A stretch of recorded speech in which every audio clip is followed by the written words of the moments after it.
നമ്മുടെ ജാസ്മിൻ വന്ന് പറയുകയാണ് എനിക്ക് എൻ്റെ കോൺഫിഡൻസ് ഒക്കെ നഷ്ടപ്പെടുന്നു, എനിക്കിത് നല്ല മുന്നോട്ട് പോകണമെന്ന് ഒരുപാട് ആഗ്രഹമുണ്ട്, പക്ഷെ അങ്ങോട്ട് നടക്കുന്നില്ല, എന്താ ചെയ്യുക, എന്തോ ഒന്ന് എന്നെ പിന്നിലോട്ട് വലിക്കുന്നുണ്ട്. ആ പിന്നിലോട്ട് വലിക്കുന്ന കാര്യം ഈ പറയുന്നതൊക്കെ ഗബ്രിയുടെ തിരിപ്പുണ്ട്, ആ സാധനം തന്നെയാണ് പിന്നിലോട്ട് വലിക്കുന്നത്.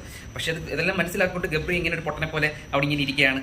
എന്നാലും ജാസ്മിൻ ആണെങ്കിൽ അത് ഗബ്രിയുടെ ഒപ്പമുള്ള വുമൻസും വീട്ടിലൊക്കെ അത്രയും എൻജോയ് ചെയ്യുന്നുണ്ടെങ്കിൽ അതിനൊരു കാരണം ഗബ്രി തന്നെയാണ്, ഇത്രയും ഒരു ഹാപ്പി ആയിട്ട് ഇരിക്കുന്നതിൻ്റെ കാരണം. പിന്നെ പറയുവാണെങ്കിൽ ഈ വാപ്പ വിളിച്ച് ഇത്രയൊക്കെ പറഞ്ഞ സ്ഥിതിക്ക് ഗബ്രിയോട് ഇങ്ങനെ പോകുന്നത് ഒരു നെഗറ്റീവ് ആണോ, പുറത്ത് ഇങ്ങനെ ആൾക്കാർ നെഗറ്റീവായിട്ട് ഇത്ര എടുക്കുന്നുണ്ടോ എന്നൊക്കെയുള്ള ഡൗട്ട് എല്ലാം ഉണ്ട് ജാസ്മിൻ്റെ മൈൻഡിൽ. പക്ഷേ ഗബ്രി അങ്ങോട്ട് വിട്ട് കളയാനും പറ്റുന്നില്ല, ഗബ്രിയോട് ഒരു അടി ഉണ്ടാക്കാൻ ഒരു തുമ്പം കിട്ടുന്നില്ല, അവസരവും കിട്ടുന്നില്ല. അഥവാ കിട്ടിയാൽ തന്നെ ചെറുതായിട്ട് അങ്ങോട്ടും ഇങ്ങോട്ടും വാക്ക് തർക്കമൊക്കെ ഇപ്പോൾ ഉണ്ടാകുന്നുണ്ട്. മിക്കവാറും ഇവർ വൈകാതെ ഒരു ശത്രുക്കളാകുമെന്നാണ് എൻ്റെ ഒരു പ്രതീക്ഷ. അല്ലെങ്കിൽ ഇവർ അഫെയർ ആവേണ്ടി വരും. അഫെയർ ആവുകയാണെങ്കിൽ ഓൾറെഡി ജാസ്മിൻ പറഞ്ഞും പോയി, അയ്യോ ഞാൻ കമ്മിറ്റഡ് ആണ് എന്ന് പറഞ്ഞും പോയി, ഇനി എങ്ങനെ അഫെയർ ആകും?